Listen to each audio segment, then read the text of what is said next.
It's like if you close something, it's going to explode somewhere else. The somatic body will always come out with a symptom as big as what you're hiding. It'll manifest. It will manifest. You'll feel the stress, the pain, the tightness. Where do we go when that happens? Why me? Why is it happening to me? Or medication or drugs. This is unfair. The world is unfair. And then we get depressed. Well, ask yourself, what are you doing in your life? How are you causing this right now? What have you done that led your body to scream out so loud?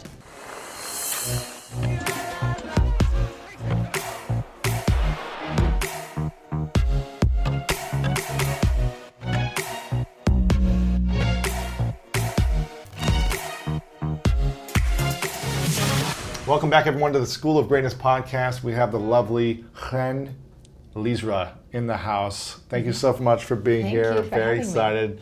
me. You got introduced to me by our mutual friend, Esther Perel, who's incredible, who's been on the show a couple of times.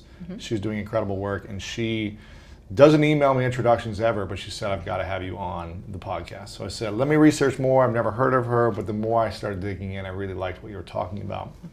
And you had a TED Talk come out about seduction, sexual seduction, and really just how to seduce people in general and how important it is to be seductive in our lives, work, on the streets, in relationships, all these different areas of life. And how in Cuba, when you'd visit Cuba, you'd see kids being celebrated for being playful and seductive in their own childlike way. And how in America, it's kind of a lost art where we're told to close off and not be as flirtatious or seductive in that manner. Am I right there? I will correct you on something that what the main theme of the TED was about how seduction is viewed in a whole other way in another culture, in this case Cuba, that builds confidence for them. That's what it is. Yeah. So while we see seduction in, let's say, North America or Europe as something that you're taking something away, you're robbing something away from somebody, you're using your powers to manipulate. And these are the words, right? Like robbing and manipulation and using and all these things. They see it as a positive life skill. So they, inside of seduction, they have something like the elegance of the possession of yourself, right? And inside of that, there's pride. And in pride, you feel good about yourself, about what you've achieved, what you've done, and that's what attracts to you. So it's about self-worth, really, right? So the way they approach it is very different than the Western world, and it's a positive thing. And I wanted to flip the view of people to a new way of seeing the world about seduction that would say this is not necessarily a negative thing, it's a power. And like any power, it could be used for good or can you use for bad. I give you money, you can do wonderful philanthropic things with it, or you can go and you can become, a drug dealer with it. What you choose to do with that power has ethics or doesn't. The same as the power of seduction. Yeah, and I think in America, when someone says seduction, they think of it as more manipulative if someone's seducing someone. But really, anyone who achieves their dreams is a seducer, in my mind. If you want to build a big business, you need to seduce people and enroll people in your vision and in your dream. If you want to have a partner, a romantic partner, you need to seduce them and why you're a good match, right? You need to give them something that they don't have or call something out of them, like I think you talked about in your TED Talk. It's like finding the gap within someone's heart and filling that gap or showing them what's possible. And I think you mentioned showing a world of possibilities, right? But part of the problem is that people, when they think seduction, they think sexuality. So they think if it's seductive, then it's about sex and sleeping with people.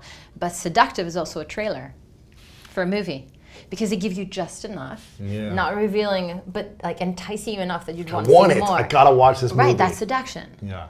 There are many forms of seduction that we use daily, all the time, if we just understand the energy and we can take out the sexuality of it, and it's just a process of enticing. Yeah, and in business as well, they call that a takeaway close, where they say, well, I have this thing, but it may be not the right thing for you. It's probably, you're probably not right for it. You may not qualify, so it's probably not a good fit for you. And then someone wants it even more, the thing they can't have. Of course. Right, so in business, you can do that with a trailer, with whatever it may be, right? That's very seductive, actually. Right? Yeah, it makes you feel like, especially for people who are high achievers. Well, I want that. That's like, mine. what do you mean? I deserve this, not just want this. Exactly. I mean, we have a high level group coaching mastermind program, and I really qualify people. It's not like a sales tactic, but I'm like, I need the right people in this. So tell me why you should fit in here, why you should be part of this group, because it's probably not a good fit. It's not like an intentional, this is a like sales tactic, but it's like, this is the truth, and tell me why. Yeah. And people are like, well, I really want to be in now. So it's easier almost when you just say, tell me why you want this. Okay, so, but you're also not in this space of seduction, and we'll talk about somatic intelligence in a second. You were not in this space for a career. You were in a career for, I think, a decade. Was it video games or like online gaming or graphics or something? No, I was a computer animator. Computer animator. So I was doing character animation. That was my specialty. That's crazy. And I started That's cool. with it was really fun. It was really fun living in a world in a kid's world. Was super exciting. I mean, you're doing animations. I started with TV shows, and then I did one video game that did Jackie Chan Stuntmaster, and then I continued with more TV shows, and it started with being an animator. Then I led a whole animation team, and really like. Where was this? What city or what country? I was in Vancouver in Canada, and then I was in Montreal, then I was in Toronto. I was chasing the projects really, and it was a good life. It was a good life for a while. But I honestly wasn't happy. I was working 14-hour days, 7 days a week. And at one point I got tired of being a slave. Like there was one aspect of the work which I loved, and then the other aspect which I felt like just didn't align with the way I wanted to live my life. And what really, really stood out all the time is that I wanted to make a difference. And I felt like giving people a break from life to entertain them for a little bit wasn't the kind of a difference that I wanted. And I wanted to work with people, not in front of a computer through a character. Got it. And so you decided what? After this was, this awakening, this awareness? Well, here's a really interesting part of this. So before that, I lived in Japan in an old traditional dojo and studied Zen Meditation, Buddhism. right? Yeah. Zen Buddhism. For how long? For about a month. Really intense. Before your career started? Yes. Got it. And from there I went to animation school, and it couldn't be like a bigger flip from total balance relax to like 14-hour days, like 7 days a week. It was crazy. Wow. So when I tried different aspects of the industry to find a way to balance it, and at one point I realized there was no way for me to balance it. That was the industry. You saw people that had broken families, and like it just kept on. Divorces and stress and overweight and whatever. Yeah, it wasn't working. And how long were you working? It was almost a decade of doing this, like maybe about 7 years or 8 years in total. Wow. So I decided to, and I was really burned out. Like the passion died. And I operate from passion. When I have like a goal, when I have this dream or something, like I explode on it. So I decided to take a year off and to search for what I wanted to do. So I was looking for a simple job, just like to pay the bills, and I created a binder. I still have it at home, and it's called Getting the Life You Want. And for a year, I created categories and things that I thought would interest me. No limits. Anything was game, to figure it out. And it included informational interviews and like trying to really understand it. And it's really interesting. We'll come back to that later, because half of this happened. And it's really interesting to see what I wrote, because I was like, I wanted to be a best-selling author, and I wanted to do workshops, and that would change the world, would be transformation between body and mind. And I wanted to be a public speaker and motivate people. And then there was like the TV show, which didn't happen. And there were different things, right? Photojournalist in war zones. There are different things that inspired me. Anyway, after a year, I still couldn't find what I wanted to do. I had a wonderful binder. I knew myself really well. I wrote everything that mattered to me, who I was, what I liked doing. Like there couldn't be like, someone opened this, they would understand who I am. Right. Still couldn't figure it out. So I sat down with my friend Rob that I told you about before, and he was a wildlife photographer at the time, and right before he became a really famous director, because his vision was to save the sharks in the world. And he was living a dream life.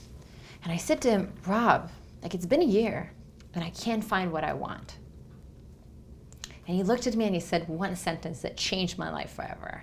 He said, of course you can't find what you want, because like most people, you don't believe that you can have what you want. And I went like, yeah. Wow. Went home, didn't get it. Didn't get it. Right. So I sat at home and I opened that binder and I flipped through the pages, and anything that I saw I scratched off, not possible. Oh, I didn't have this degree, I didn't have that experience, and one by one I killed them all. And then I thought about him and the fact that he was living his dream, and I was thinking about me, and him, me, and what he said, and I was like, well, what's the difference between us? And then it was like, bricks fell on me. I was like, wow, the only difference is that he believes that he can have what he wants, and I don't. And in that moment, something shifted, because I was like, that I'm getting what I want.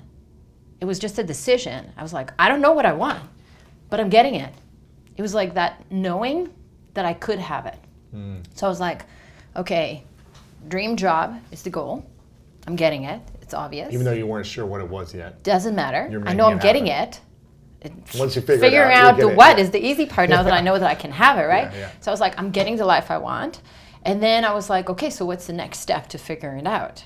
So I went into another Tibetan retreat to like meditate, because one thing that I've learned in Japan doing this was that there's so much noise the society makes for us with fears that enter, right? So you sit there and you think about what you want, and people are afraid for you, that you'll get hurt, that you'll make mistakes, that you'll fall on your face. So they start to put that fear into you, and then that paralyzes a lot of people because it meets their own fear. Yeah. And if you don't have the fear, it's fine, but if you have the fear and it meets what everybody else tells you, you want support and you don't get it, then you get paralyzed and you back out. So in Japan, I learned that if I meditate and I center myself and I distance myself from society, I can hear my own voice, and I don't need to ask. I just need to see inside what the answer was.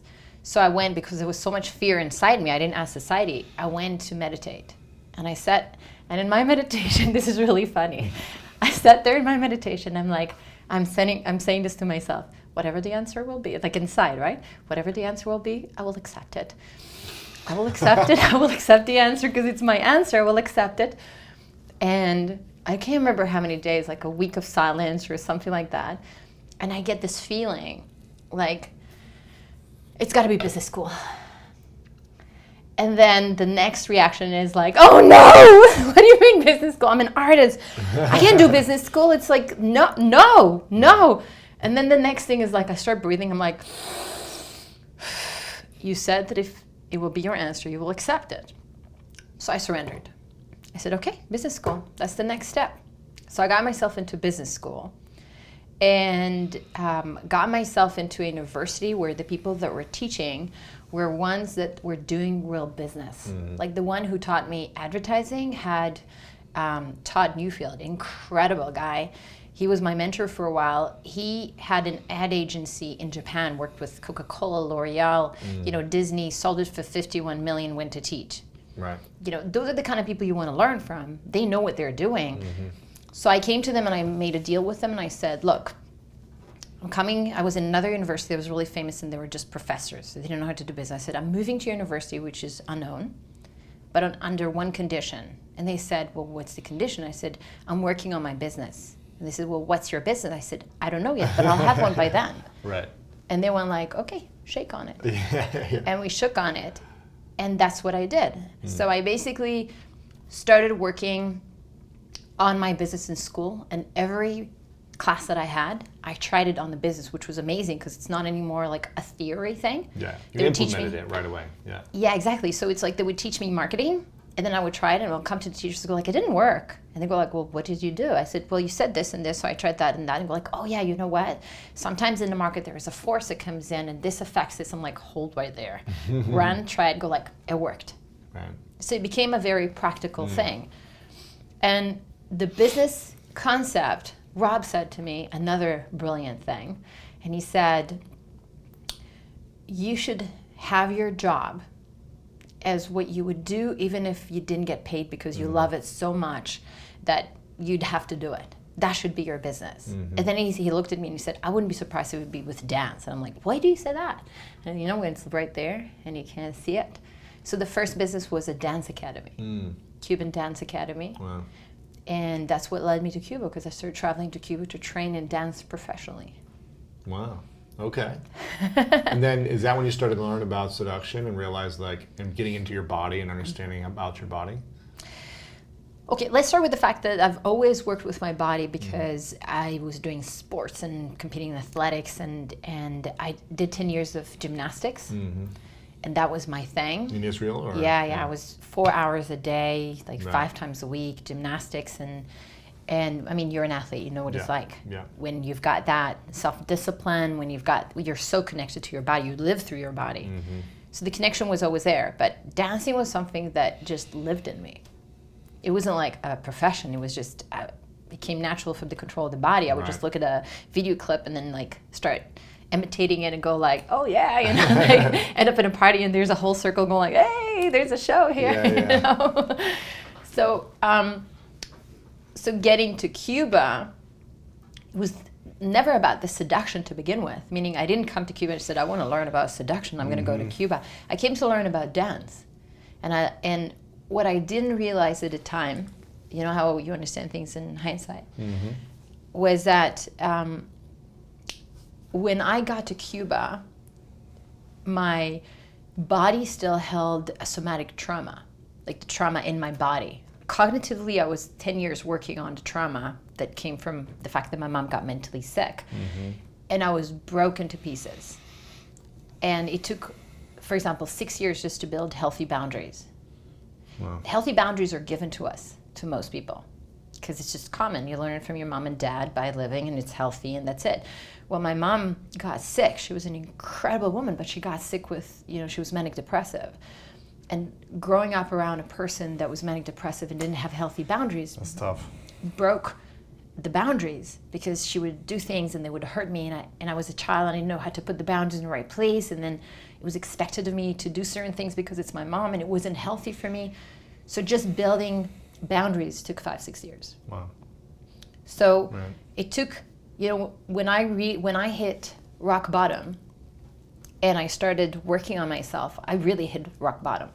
There was a moment in my life at the age of 20 when it was live or die. That was what was left. It was so bad, like it was like years of spinning down, down, down, down. And then I was sitting one day on the street, like under the sun, and it was like, live or die. What do you want? Because you can't go on like this. And I asked myself, I said, what do you want, to live or to die? And then I just sat there and waited for an hour. And then this amazing energy came. But I didn't do this and I didn't do that and all these things that I still haven't done. And I was like, I guess I'm not done yet. But I promised myself that day something. And anybody that knows me, if I put my word to something, get out of the way. You're doing it, yeah. Get out of the way. So I promised myself that it doesn't matter how many years it's going to take, I'm going to find a way out of this. And I'm going to fight till I do it. And it was really tough because for 10 years I tried to put it together, and I was taking courses and trying therapies. No one knew how to resolve it. It took 10 years to put it together, and it kept falling apart. And you don't know when it's going to end. But those 10 years taught me crazy perseverance.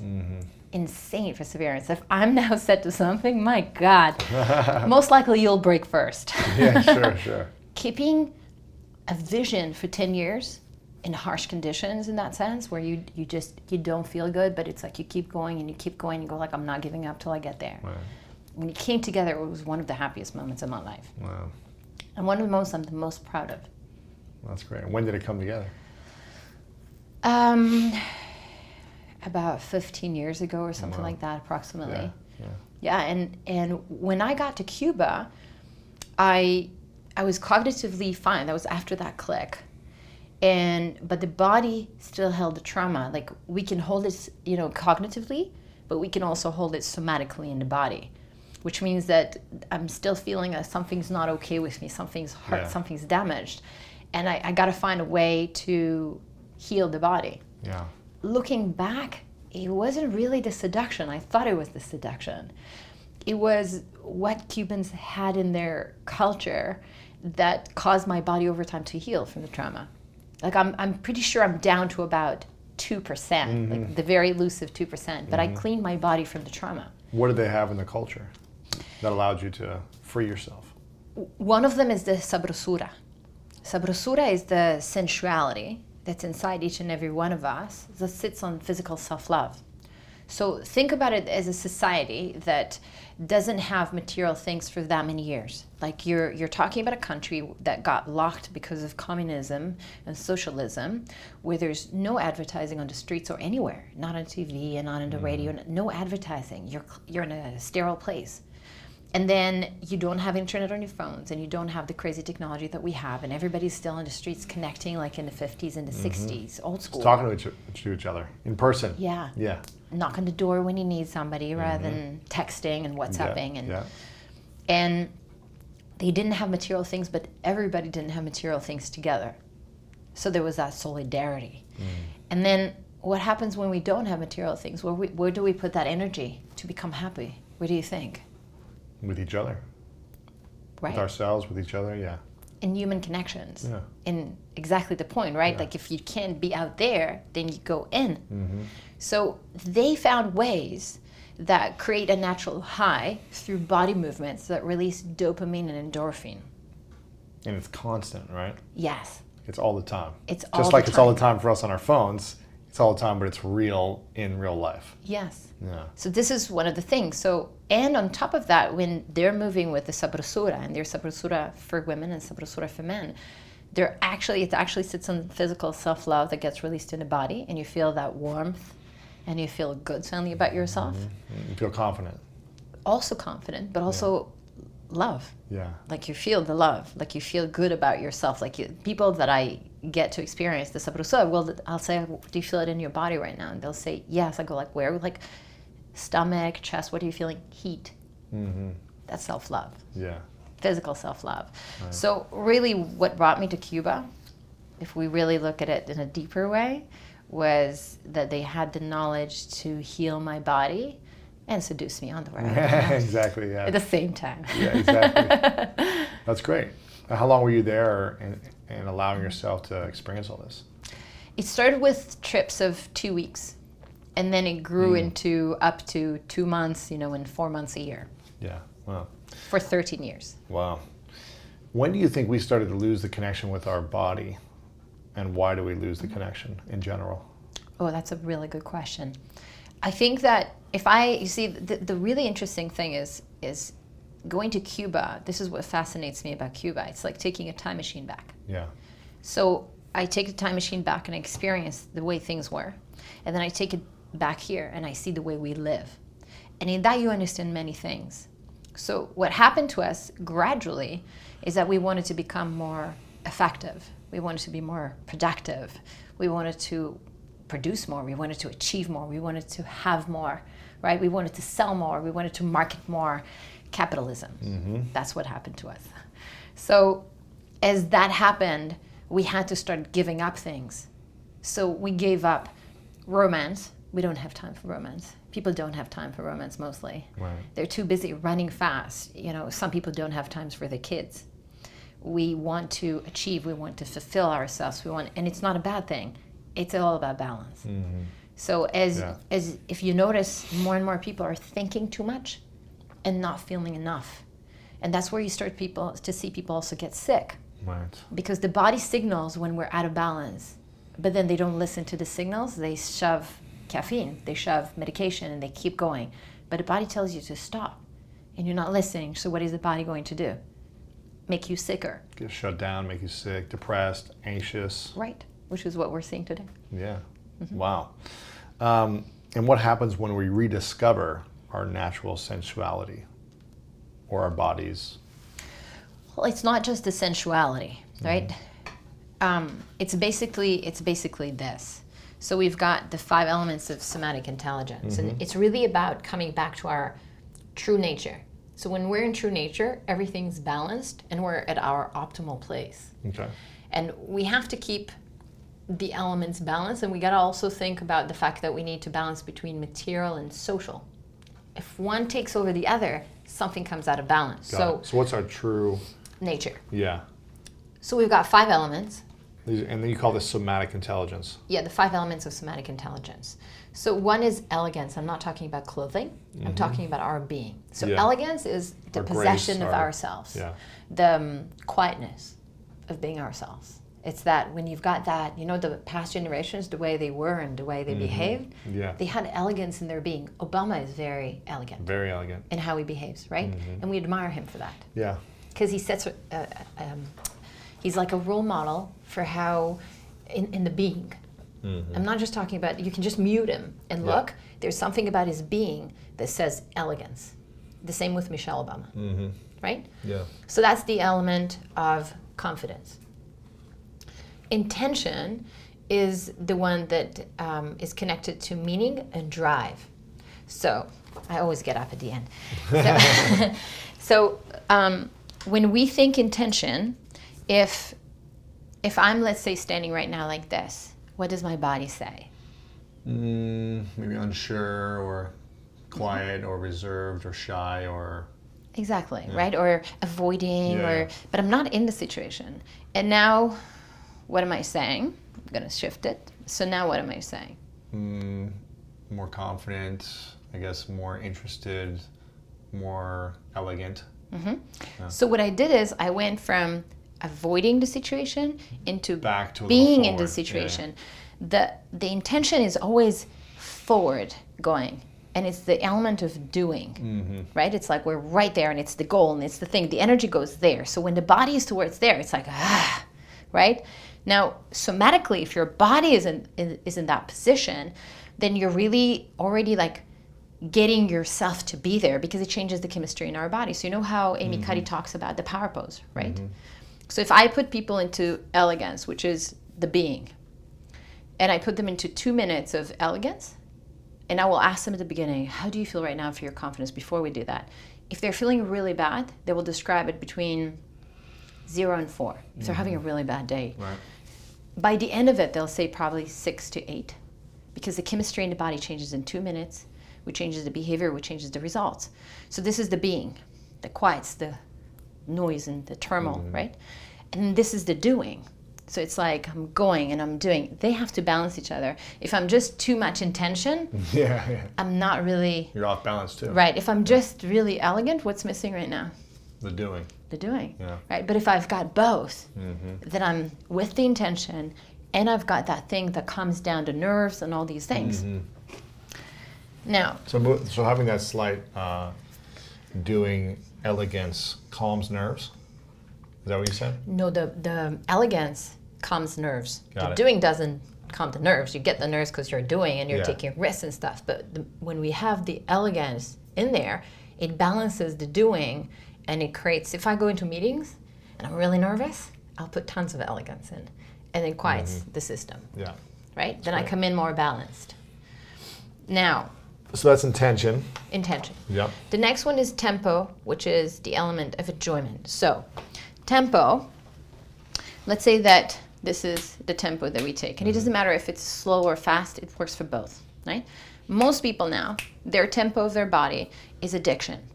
Addiction to the race of the pace. So I'll give them a thing, and they're like, they get there, and they're already thinking of the next thing, and they haven't even gotten there. They're already like, you know, when they get da-da-da-da-da-da, right? But if I take enjoyment, I'm enjoying myself. I'm enjoying the journey, right? Versus got there. It's the same tempo. One, there's no enjoyment. And then the one, I'm like, I'm taking... You're feeling it, yeah. I'm taking the juice of life. Of course. Which is all about, I'm not just about getting to the end goal. I'm going to enjoy also the journey. Experiencing the journey, yeah. Which is what happens to us with stress and anxiety and depression is that we get so about... The next step. Right. Yeah. That we're not there. Yeah. We're not present anymore. So this is the tempo. When I change your tempo, I can change your tempo. And that would release endorphins and dopamine. And in the session, you started to feel good. Yeah. Because you're high now. Right? Because I slow you down a little bit. We're running faster than the natural tempo. Yeah, and I break that down into just celebrating the small wins of your day. Like, what are you grateful for in the morning? Every single, every little win, like acknowledge it as opposed to waiting for the end journey of like the big goal at the end. Like what's the, smiling at someone down the street, like appreciating that moment. That's enjoyment. It's enjoyment. That's when you're really enjoying your life and you're not trying to get to the end goal where you're going to die anyway. Exactly. You can't take anything with you anyways. No, and people live life like it's a trial life. But what about the years you're going through? Those are the ones that count. Right? So then you have the Sabrosura. And the Sabrosura, is, like I said, it's the sensuality that sits on self-love. So it's connected to love. And the Sabrosura is, as you can see, it's not just any sensuality, because like I can just move with sensuality, okay? That's sensuality. But if I'm moving with the Sabrosura, there's something extra, right? And I'm doing the female one right now. And what is that? It's because when I'm looking at my hands, I'm looking at them as if they're the most beautiful thing I've ever seen. And that's where self-love is. I'm not going like, my fingers look like really fat.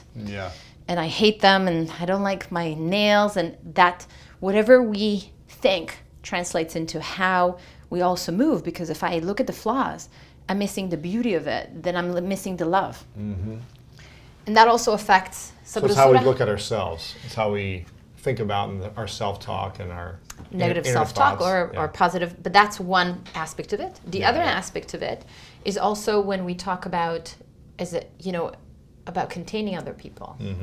And when people get, let's say, aggressive, right? When we talk about men who are taking things away, so what do they have really strong? Which element right now?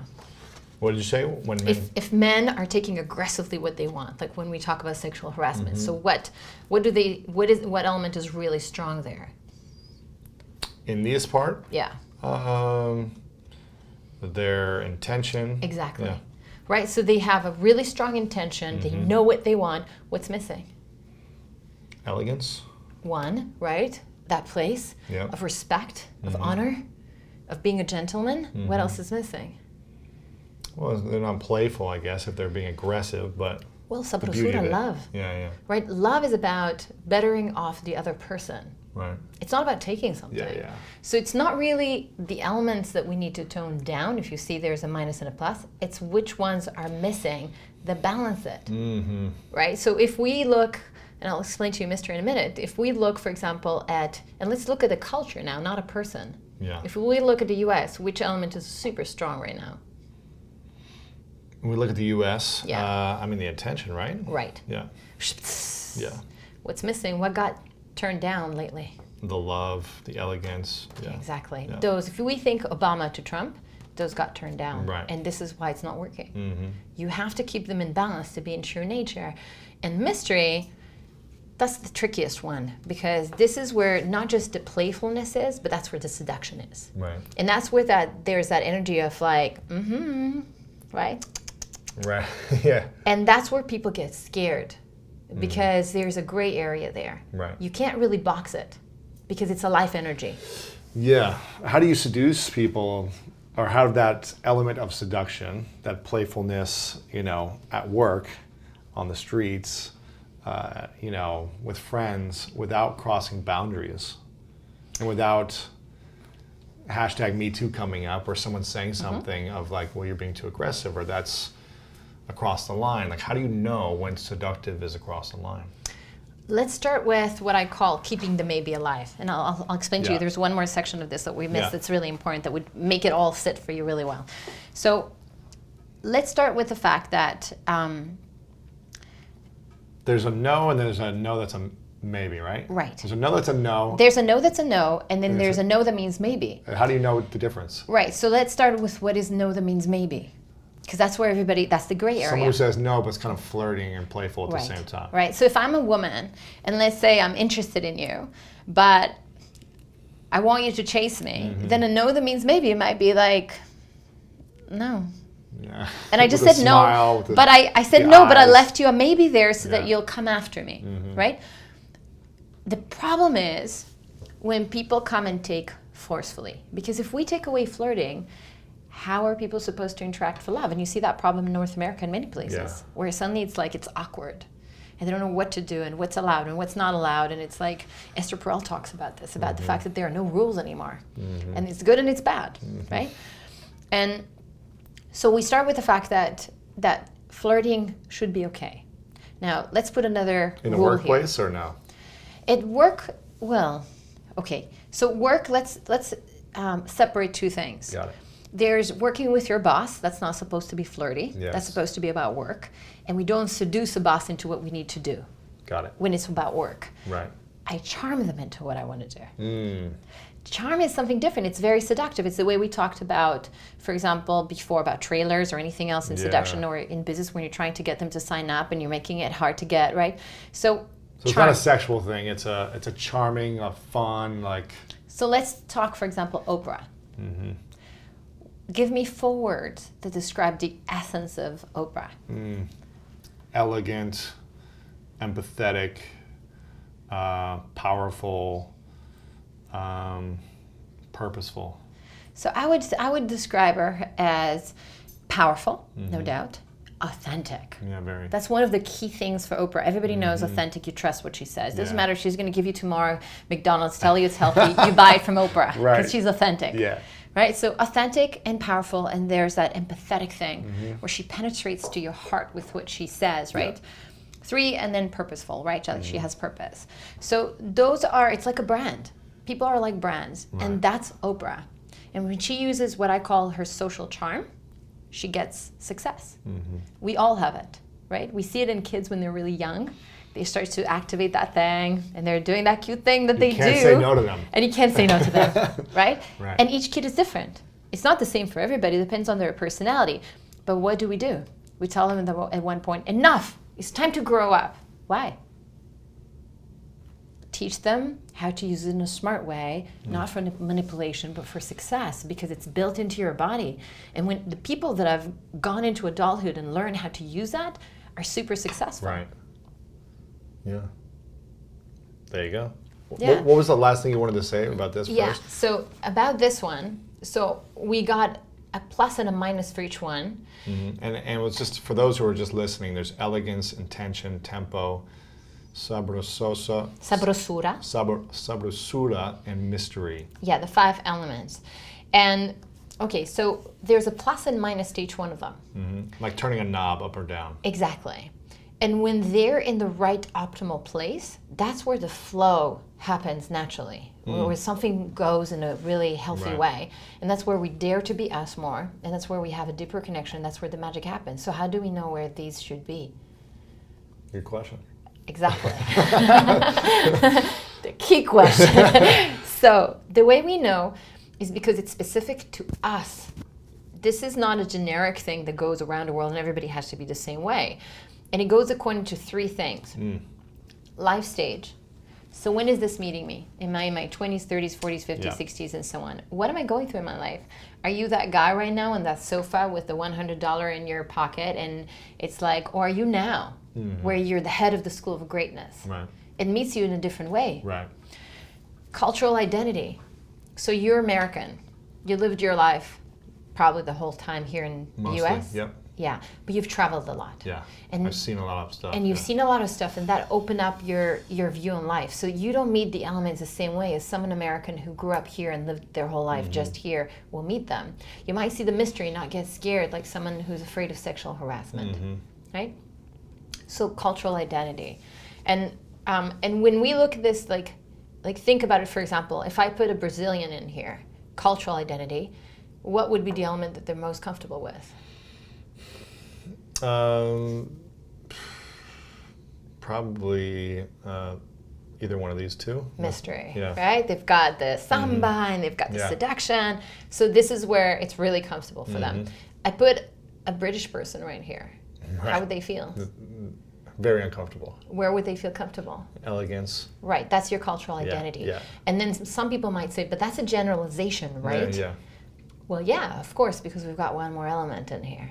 Well, what happens if that Brazilian had British parents? What was your upbringing? Self-identity. Right. It'd be a little different. Yeah. Right. So self-identity is your personalities, the values you grew up with at home. It's like how much love you got at home. Are you a man or a woman, which meets you differently? So when we put that into the mix, that really affects how we meet those elements for us. Yeah, and it's also like our history, past traumas, different experiences we've had, all those things could either hold us back or make us more comfortable about one of these things. So, very cool. Let's talk more about how men can connect with with people in general without crossing any boundaries. Mm-hmm. You talked about in work, by charming people and not seducing people sexually. Mm-hmm. So how do we know the difference if in work, if it's someone of power, are they charming someone or are they seducing someone? You know, can a charm look like a seduction? It can. Yeah. But the question is that crossing the line? Like, how do we know what's... You can't, here's the thing, you can't put a hard line on seduction 100% and control it. And this is the mistake when they're now creating laws that says no means no and there's no more no that means maybe. Well, what are you going to do? Seduction is gone. Yeah, and then what? Then the sexual energy is gone, and that's part of what affects our vitality in life. And it's known that people die, you know, if they don't have sexual energy, they die at an earlier age. It's already been proven, you know, with research. So we can't really lock that life energy, and we can't really contain that. But what we can do is educate. So let's start with the fact that if some men, and obviously not all men, cross lines in a very aggressive way, what is missing? The intention. If I'm there to better you off, then you're not going to be aggressive. Yeah. I'm not going to be aggressive. I'm going to meet you. I'm going to be respectful because I'm going to be elegant. And then I'm going to allow for a no and a maybe and a yes, whatever comes my way. But I'm not going to take something from you. So at the end of the day, if I gave you energy, and that's also in sex, like if you're there to better off the person, then you leave them feeling full. You don't take something away from them. Right.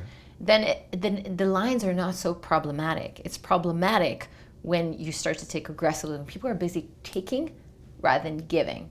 That's where we went wrong. I want to get what I want as opposed to giving. Right. If you're giving, we don't really have a problem because no matter what, that person left feeling good. When you're taking, that's what it switched into. Not a connection. I'm going to take. Yeah. Then it doesn't work. If you have the mindset of I'm going to leave everyone better off after I'm around them, you know, when I'm gone, I'm going to leave them in a better experience. That's a good intention. Right. So if you came on to a woman, and let's say she didn't want to, but you were with the intention of leaving her better off, what is she going to feel at the end? She'd feel like, man, I really like that feeling. I want to be with this guy. I want to talk to him again. Or, thank you, that felt really good. That was a nice compliment. Exactly, yeah. I'm not going to say no, but thank you. A guy stopped me, like, I don't know, like last year. I was practicing elegance. I practiced these somatic in a supermarket. And it was really funny because it's like if I'm standing, okay, I'm a dancer, I look like this, right? But if I'm practicing elegance, then I look like this. Subtle. It's subtle, but it changes. And now everything changes in how I feel inside, right? So I was practicing elegance and I'm going and I'm doing my things and this and that.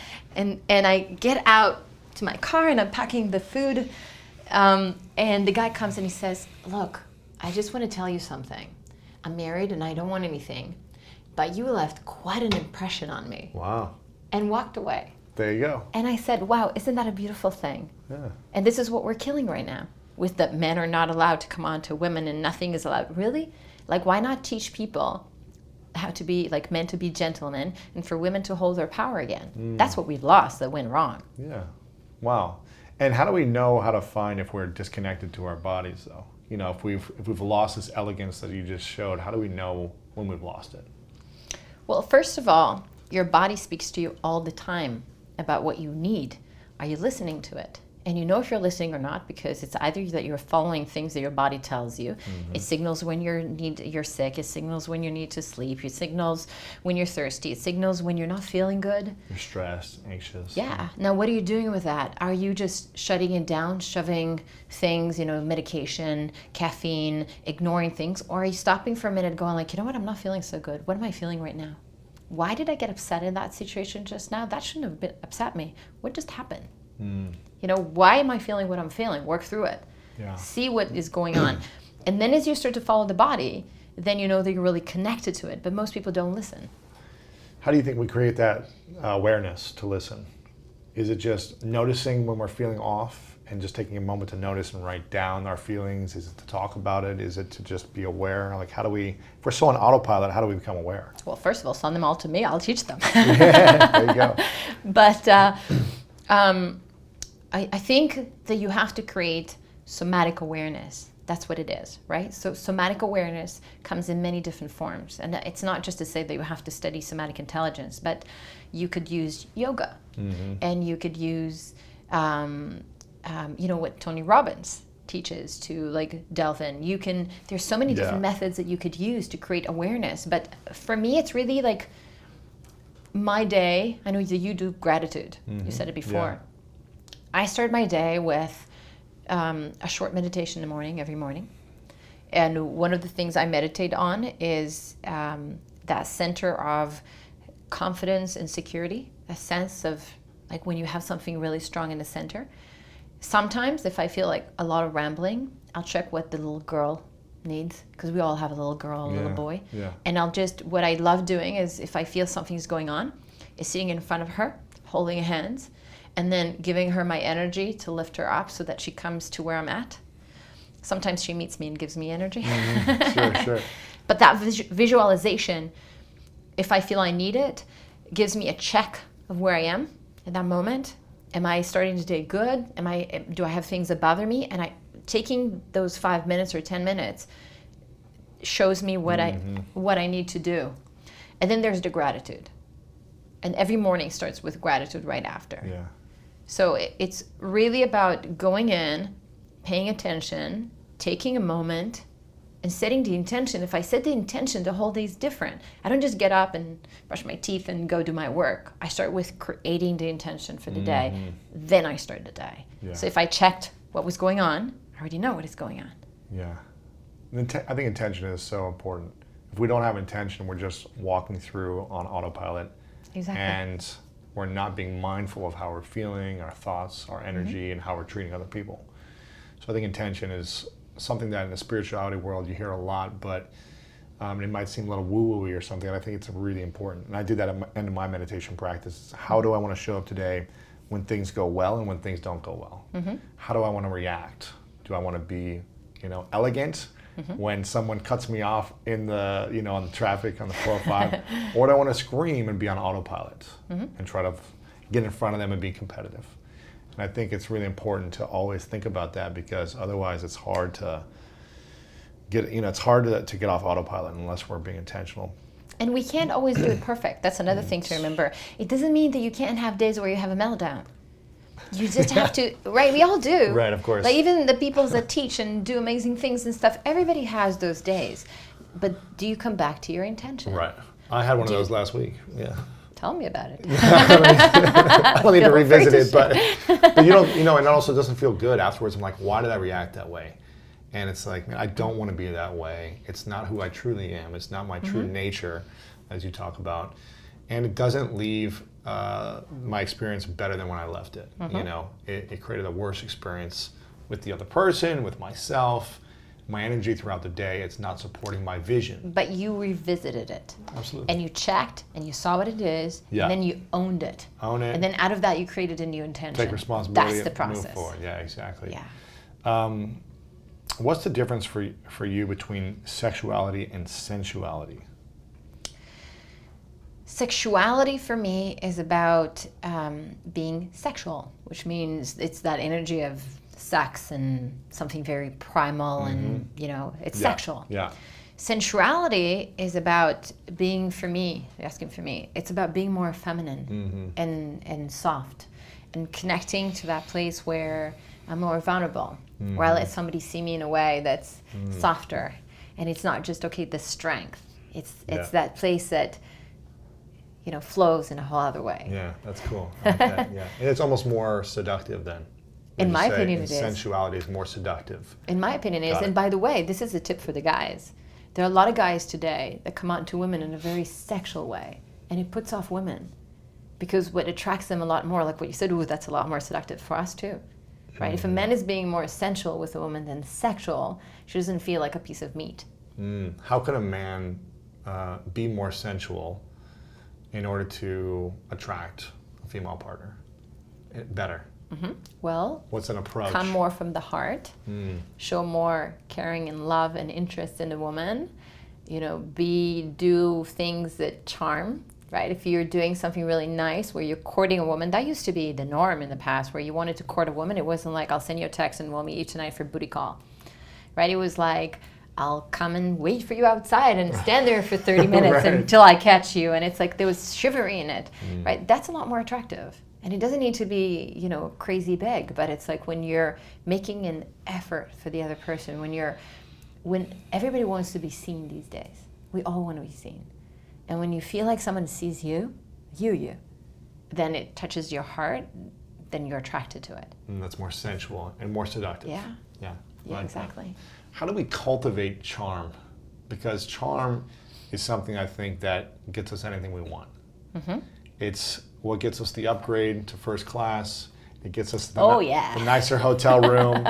It gets us the free meal. It gets us, you know, the raise at our job. It gets us clients. It gets us all these things, right? Charm is kind of what I live by.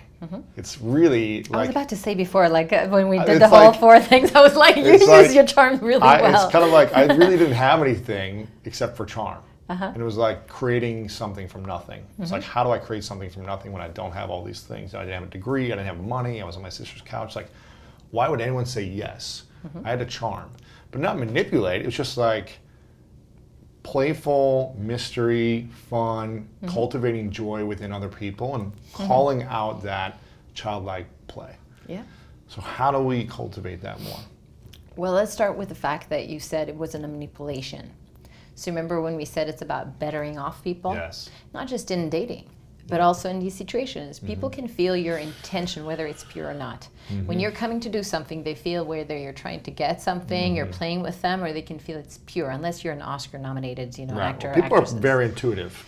Exactly. We're very intuitive at the end of the day. Yes. We can feel it. So you came with a good intention. Let's start with that. Yeah. And that's already charming. Because there's something like the Oprah authenticity where people feel like someone's trying to cause something good. When we feel someone is on purpose, they're on a mission to do something and it's good, that's already enrolling. The other thing is, well, how did you find your charm? How did I find it? I think I just always knew I could always feel what was missing in others.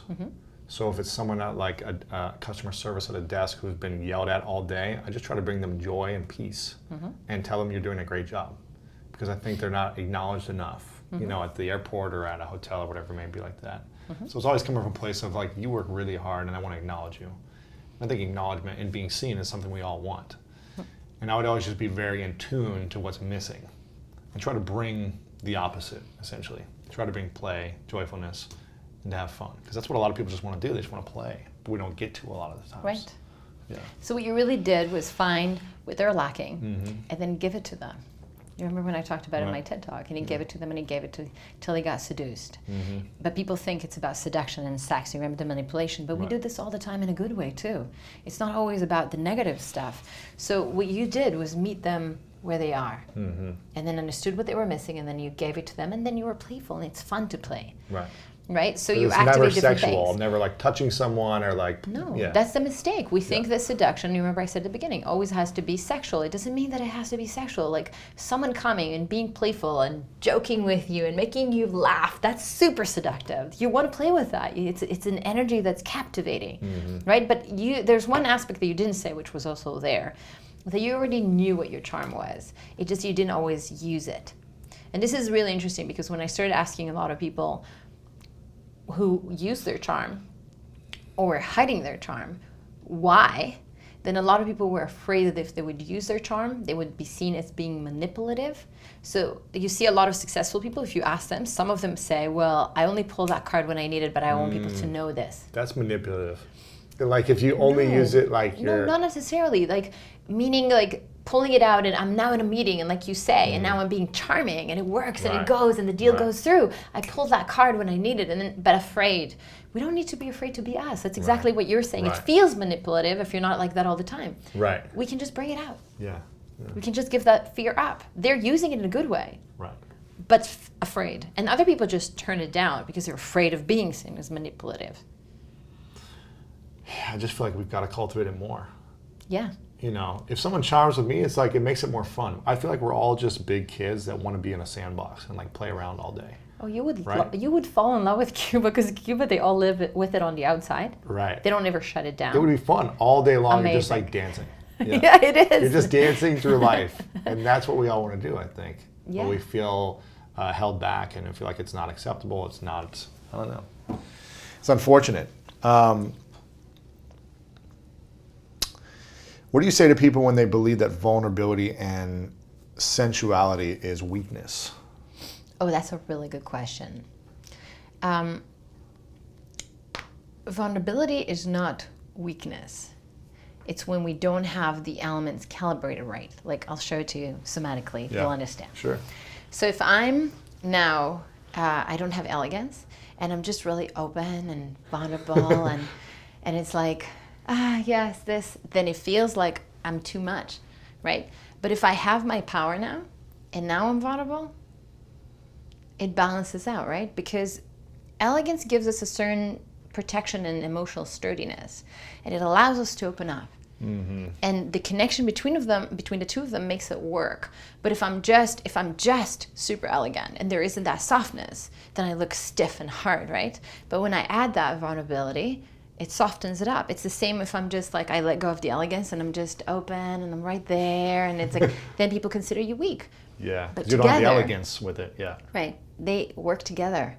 So it's when we are not calibrated right that people see that. I can have full power, like intention and everything. I'm like, and be soft. Mm-hmm. It's not one or the other. And one of the problems is that nowadays we think, and I think that's also a big problem for women, is that women had to compete in the business world, and they were being treated as if when they showed their femininity, they were being weak. So they learned to turn it off and then be tougher. But be more assertive and in control. And right. Yeah. But they locked their femininity away also at home because of that. Because when you lock it. You don't lock it in one place normally. You lock it. And then the world changed. I mean, look at Gal Gadot and Wonder Woman. We now see models of women that can be super strong. And feminine. Mm-hmm. So we don't need any more of that place. This is the new leadership of the 2018 and on. You know, is that we can be that strong. I don't need to give up my strength, but I can be soft.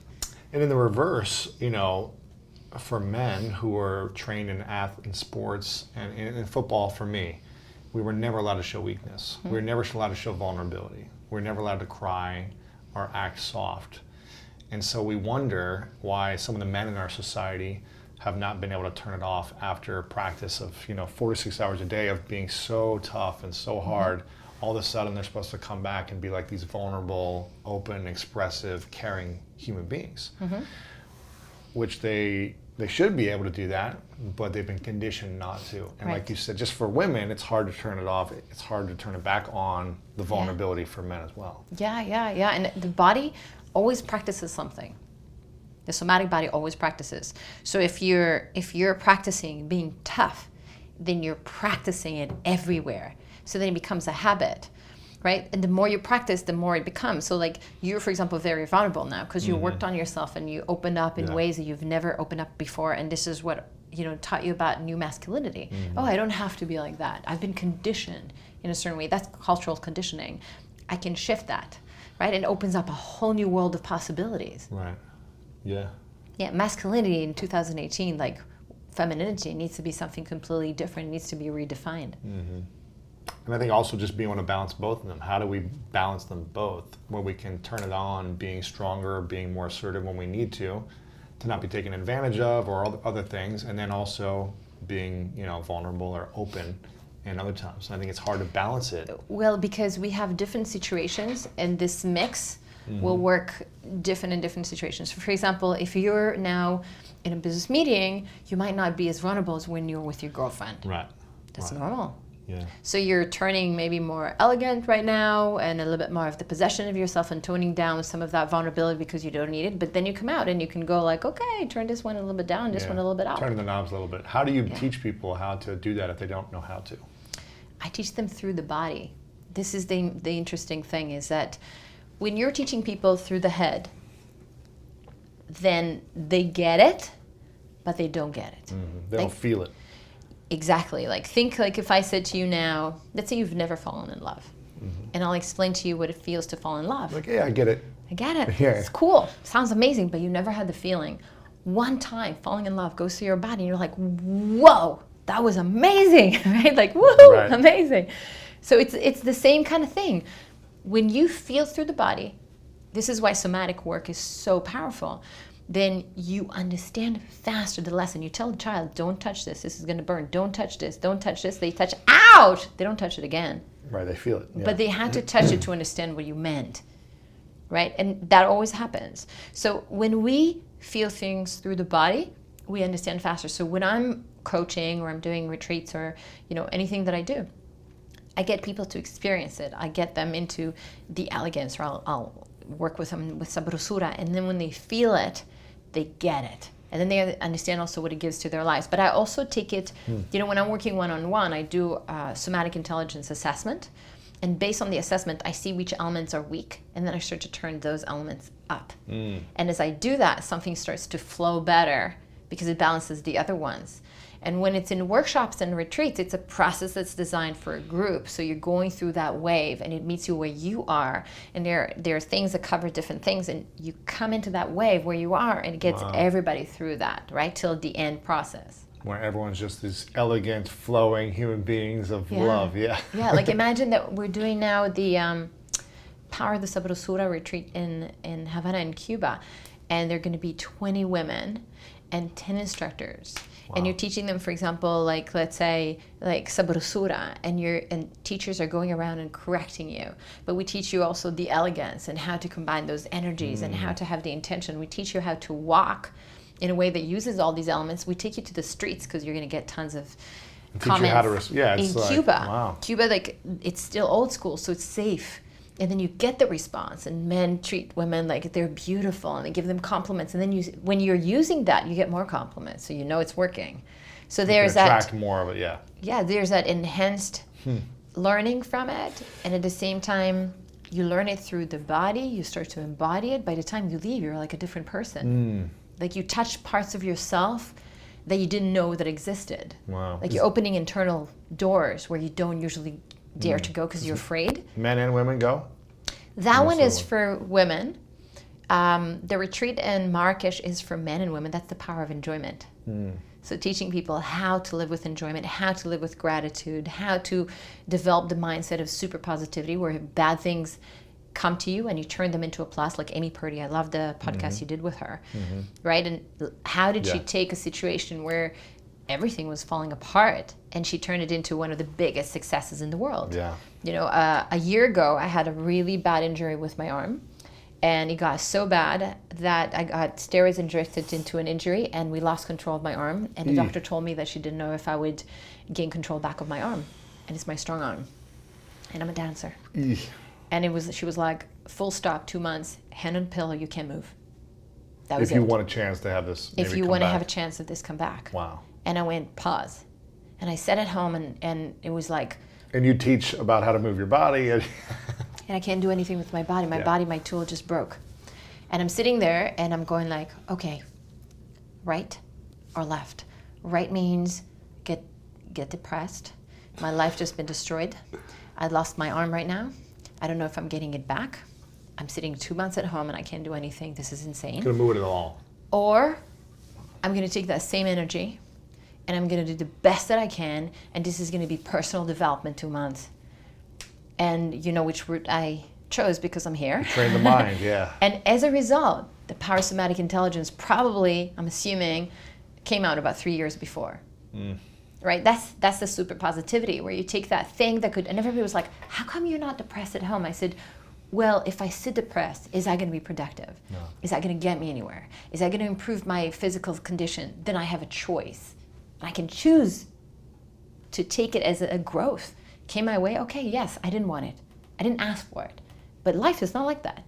You get many cars that you don't ask for. Maybe tomorrow, God forbid, I lose my legs or I die or I don't know what, someone important dies to me. Well, I can't control that. Yeah. But what I learn from this, how I grow from this, is what I can control. Wow. That was the last year, you said? That was a year ago in March. Wow. It probably gave you time to also reflect and think about and like optimize your systems and optimize your everything of what's working, what's not working, and how do I... And look for inspiration. Yeah. And look deeper inside and make myself more effective and grow at that time and make something inside, and ask myself why, if we have a somatic problem, it's usually an indication to something that goes inside. So my question was like, what am I ignoring inside me? that's not working right now that my body is screaming out so loud? What have I locked? And to really search and find what it is. And what it was is that I wasn't working on even getting into a relationship. I kind of pushed it aside. And the body screams out, enough. It's not balance. You're talking about balance? Well, hello. Where are you at with it? Yeah. Yeah. Have you been in a relationship now? I'm not yet, but I'm open to it now. You're attracting the relationship you want, yes. I'm calling him to find me. You're charming him. I'm here. I like it. The difference is not necessarily whether you resolved it already, it's where you are, right? Whether you're locking it, there's that door that you locked, or whether it's open. Like, there've been people that came into my life since, and it's like, it hasn't been a good fit yet, right? When it would be, but I'm open to it. Right. There wasn't you're exploring it, you're going down the path, as opposed to saying, I'm good. Yeah, pushing it aside. Remember we talked about the mystery and that closing of the life energy? It's like if you close something, it's going to explode somewhere else. So this was an indication of something going on here. The somatic body will always come out with a symptom as big as what you're hiding. Man, that's powerful. The body will always create something that you're hiding. It'll manifest. It will manifest. You'll feel the stress, the pain, the tightness, the whatever. Yeah, but where do we go? Where do we go when that happens? Why me? Why is it happening to me? Or medication or drugs. This is unfair. The world is unfair. And then we get depressed. Well, ask yourself, what are you doing in your life? How are you causing this right now? What have you done that led to your body to scream out so loud? Yeah. Do you think the arm was a result of not opening up a potential for a relationship? Part of it, yeah. For sure, yes. Wow. Like, and it's interesting because, I've done so much soul searching and checking and stuff like that, and I've released places that I was holding back, and oh, look, that arm is coming back. Well, it's not fully there. We're still in rehabilitation, but it's like... Yeah, it's coming back. But it's coming back, yeah. That's great. Yeah. What else do we need to know about somatic intelligence or seduction that we haven't talked about yet? That could be useful for us. Well, I think this is a really important thing to know, is that somatic intelligence is built in our body system, in the system. This is not something that I need to teach your body. I need to wake up to certain things in your body, but it's already there, because some people go like, do you think I could study Sabrosura? And I go like, okay, let's think about it in a different way. Let's say that you're a child that was born right now in Japan. And I take that child, as soon as that child was born, and I put it in Cuba. Do you think that child is going to have tons of Sabrosura? They're going to have access to it, right? Right. Yeah. Right. But if that baby stays in Japan, maybe not as much. Yeah, depends, right? So it's really cultural conditioning. Maybe, unless they're dancing all the time and. Yeah, you're right. So it depends on those three things that we said. Yeah. But if we go with the generalization, cultural wise, then if we put them in one place that has tons, they will learn from it. And if we put them in a place, so it tells us that it's really inside of our body. Right. We're all born with it. Yeah. So yes, we can unlearn this, because what it is that I just looked at us humans and what exists in all cultures and us human beings, and then I extracted it out. And then I started working with it, in New York, where Esther came to my workshop, and in Turkey and in Israel, and like different places, and then seeing that it's the same for everybody. It just depends on those three things. Yeah. So people don't have a problem really connecting with this. It's more leaving what we know, right? If I have a cultural conditioning that says, oh, this is not allowed, I'm not allowed to be mysterious and playful, then I'm afraid to go down that route. But if my culture says that so it's really conditioning. Yeah. Got it. Okay. This has been fascinating. I've got a couple questions left for you. Yes. But where can I think you have a free guide also that you want to give people. What's the guide? What do they get? Yeah, well, what I did is I put 6 insights for embodying your true essence.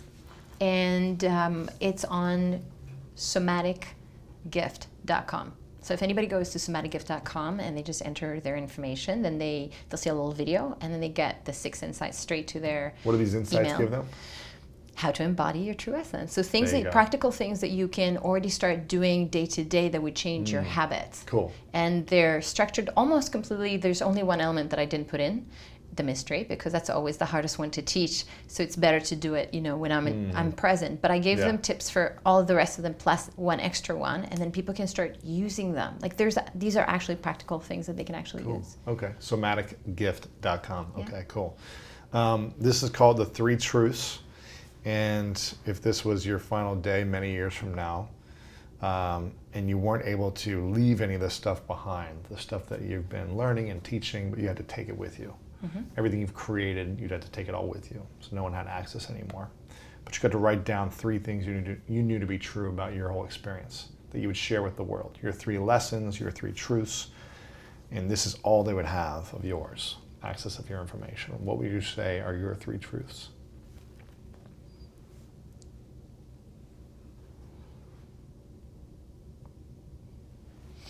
That when we live out of our true essence, when we're in that place where it's calibrated correctly, we're at our optimal way of life. And that's the place where we're the happiest, where we feel happiness and satisfaction and love. So for me, why spend even one more day not finding that place for yourself? Like you're not really living as you. Like that would be one.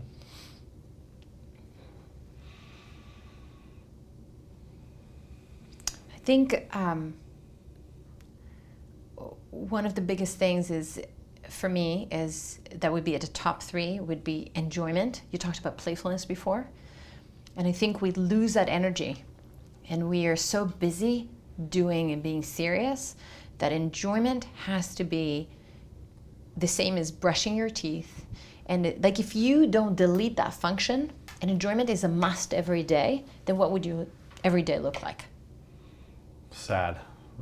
No, I'm saying not delete. Oh, if you didn't have, if you didn't delete it, because most people delete it. Oh, gotcha. Say if you didn't have it, it'd be sad. Right. If you didn't delete it, if you had it, it'd be playful, it'd be fun, it'd be exciting, it'd be every expressive, day. It'd be right. Because you find a way. So he tells us that what we're really doing is going like delete. No, it's like I've got kids, I've got this, I've got that. But what if we don't have that option to delete it? What if we don't give ourselves that option to delete it? It'd be a fun life. Wouldn't it? It'd be amazing. So he tells us that it's an intention within us. It's a decision we make about life. This is why I created the Power of Enjoyment Retreat. But it's about not allowing ourselves to give up on fun. And the third one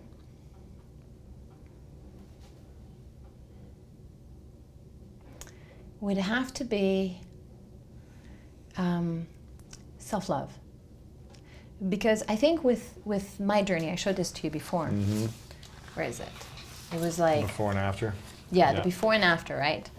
Is that this was me at the age of 20 drawing myself and like the self-portrait of how I saw myself from the trauma that I went through. Yeah. And this I created as after the process of how I see myself today. Right? And I think that the biggest...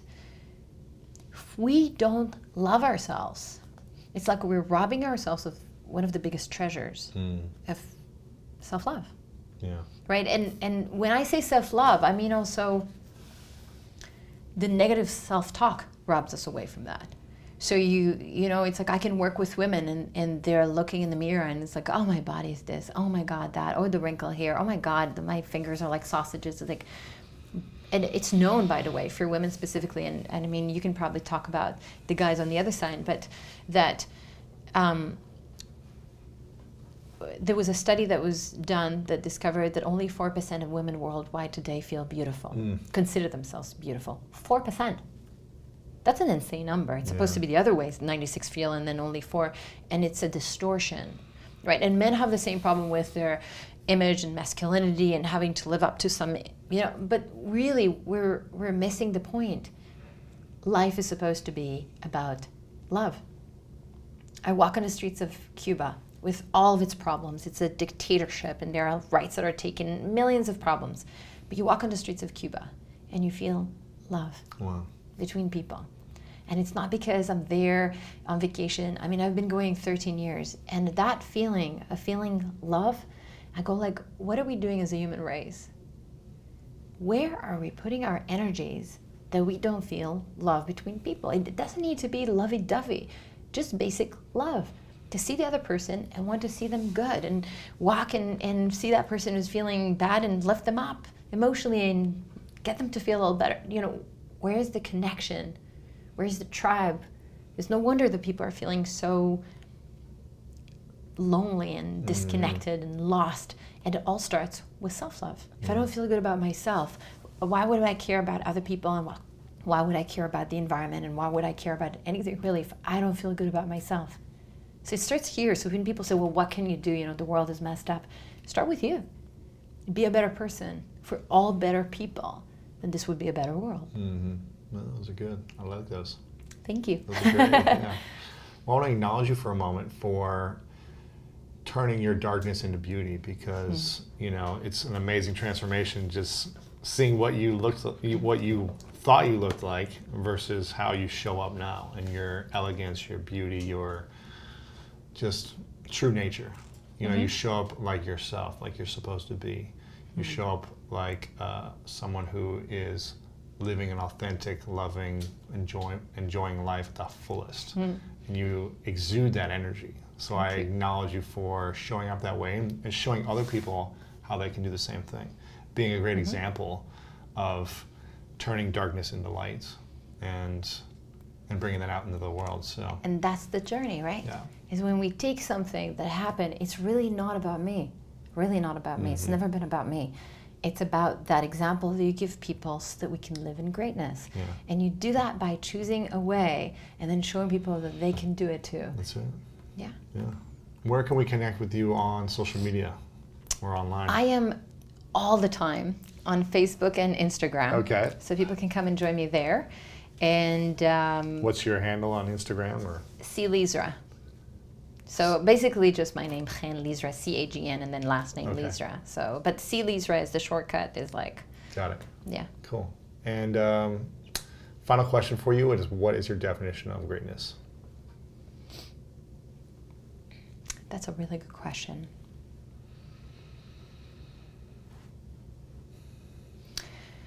For me, greatness is about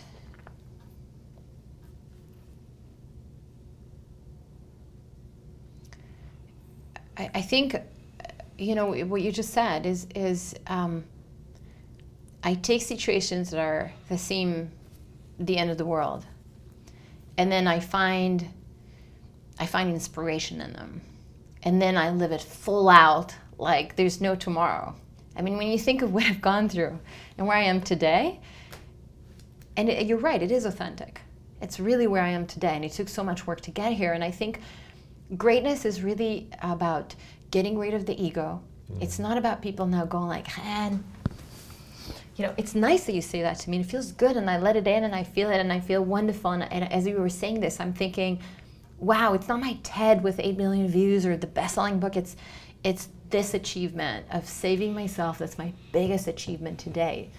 But greatness really turns into greatness, in my opinion, when I can set that example for other people and inspire them. And the choices that we make daily. Because, I get mad, and I get pissed off, and I drive, and I honk, and I do all these things like, everybody else does. But I have a choice, and I know that every morning when I wake up and I set my intention and I set into gratefulness, it's like I'm living a life that's great by example for others, and I can see it with what comes back, because people tell me, wow, you inspire me, or people tell me, I've been with you for 8 years on this journey, or then you know that you're inspiring people. And if you're inspiring people, there's greatness in it. And greatness doesn't mean you're better than them. That's the really important thing to know. It's really humble. And people say that to me sometimes. They go like, I really love that you're humble about it. And I go like, because it's not about me. It's a purpose. And that purpose is to inspire people to see that in themselves. And if people get inspired, it's because it's inside them. So how can it be about me? Right. Great. Make sure you guys check out somaticgift.com, right? Follow you on Instagram and connect with you on social media. And thank you again so much for coming on. Thank you I for appreciate having it. me. Thank you.